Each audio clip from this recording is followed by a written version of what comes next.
When Mordecai learned about all that had been done, he tore his clothes and put on burlap and ashes. He went out into the city crying with a loud and bitter wail.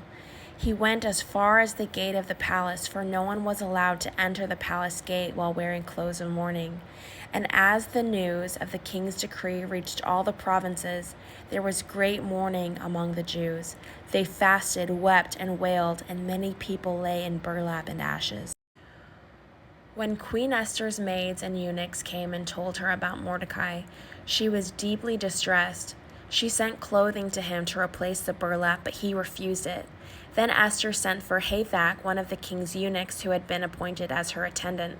She ordered him to go to Mordecai and find out what was troubling him and why he was in mourning. So Hathach went out to Mordecai in the square in front of the palace gate. Mordecai told him the whole story, including the exact amount of money Haman had promised to pay into the royal treasury for the destruction of the Jews. Mordecai gave Hathach a copy of the decree issued in Susa that called for the death of all Jews. He asked Hathach to show it to Esther and explain the situation to her. He also asked Hathach to direct her to go to the king to beg for mercy and plead for her people. So Hathach returned to Esther with Mordecai's message.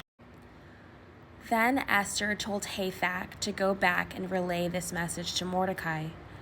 All the king's officials and even the people in the provinces know that anyone who appears before the king in his inner court without being invited is doomed to die unless the king holds out his gold scepter.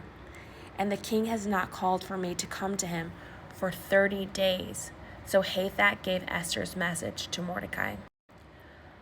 Mordecai sent this reply to Esther: "Don't think for a moment that because you are in the palace you will escape when all other Jews are killed.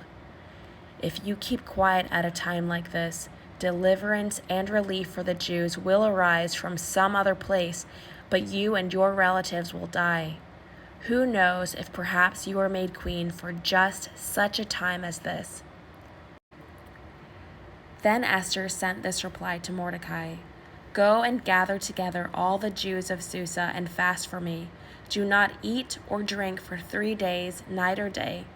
My maids and I will do the same. And then, though it is against the law, I will go in to see the king. If I must die, I must die." So Mordecai went away and did everything as Esther had ordered him.